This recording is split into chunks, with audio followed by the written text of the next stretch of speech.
Tu vois Nico, au final Iñaki il a créé tout ça pour au final ne même pas être là pour le rendez-vous de la bagarre. Ça veut dire qu'il te laisse dans la mouise tout seul. Parce qu'au cas où vous savez pas, c'est officiel, Iñaki Williams manquera le match de demain contre Barcelone. Mais sinon Bilbao, ils ont récupéré tout le monde est apte à jouer, sauf Iñaki. Et bien évidemment que Nico Williams s'est préparé au pire demain au Camp Nou. Il sait qu'il devra faire face à des sifflets bien plus forts que ceux qu'il a entendus la saison dernière à Montjuïc. Refus de signer à Barcelone après avoir été proposé au club par l'intermédiaire de son agent a suscité la colère des supporters du Barça. Sachant qu'en plus de ça, c'est le retour au Camp Nou, donc les fans seront heureux. Le stade devrait être bruyant. Nico, ton frère sera même pas là pour la bagarre. Moi, le seul truc qui me rend un peu triste, les gars, c'est que le joueur qu'on a finalement pris pour le remplacer, il a un certain, il a la fièvre. Et c'est dommage, parce que j'aurais voulu voir les deux sur un terrain pour que Rashford montre c'est qui le patron. Sachant que Rashford fait une bien meilleure saison que Nico Williams pour l'instant. Malheureusement, Nico Williams qui est un peu gêné comme Yamal par sa pubalgie. En tout cas, demain, ça va être un match très intéressant. Mais Bilbao est un peu épargné, un match sans Pedri, sans De Jong qui est suspendu, Rashford qui est pour l'instant incertain,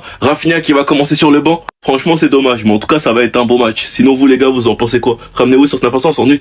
On a failli signer Thibaut Courtois, les gars, et oui, c'est une histoire vraie.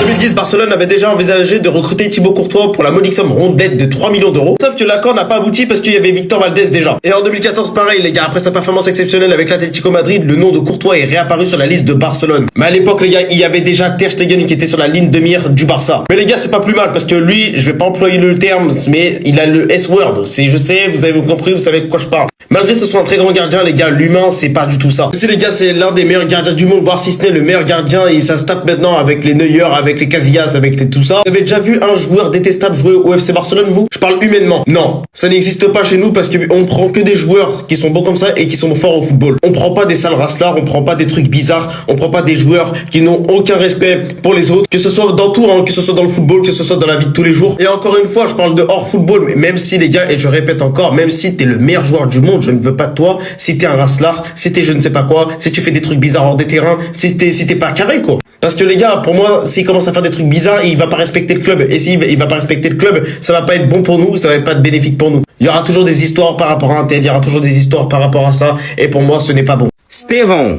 marque plus que Lamine, il dribble mieux et il est meilleur dans la surface de réparation. Ah non, ce ne sont pas mes propos, les gars. C'est pas moi, hein. Ah non, c'est pas moi, je suis innocent.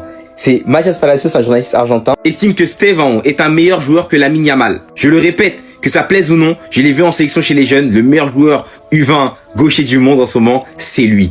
A-t-il tort? A-t-il raison? Et comme l'a dit un grand poète un jour, a.k.a. Lamine le mal, si vous voulez qu'on décide du Ballon d'Or jeudi, décidons-le jeudi. Et moi j'ai envie de vous dire, si vous voulez qu'on décide du meilleur 2007 mardi, eh bien décidons-le mardi. Voilà, à mardi les gars, c'est vous qui voulez. Parce que oui les gars, selon Mathias Palacios, Stéphane est meilleur que Lamine Yamal. Est-ce que c'est seulement selon lui? Moi, je ne donnerai pas mon avis sur ce sujet-là. Voilà. Motus et bouche cousue. En tout cas, en début de saison, moi, je vous ai dit, hein, j'ai vu un truc en lui. C'est lui le futur concurrent de Lamine. Certains veulent pas me croire. Certains disent oui, on compare à tout le monde. Évidemment qu'on va le comparer à tout le monde. C'est le meilleur jeune. Du coup, on doit le comparer à tout le monde. C'est logique, j'ai envie de vous dire.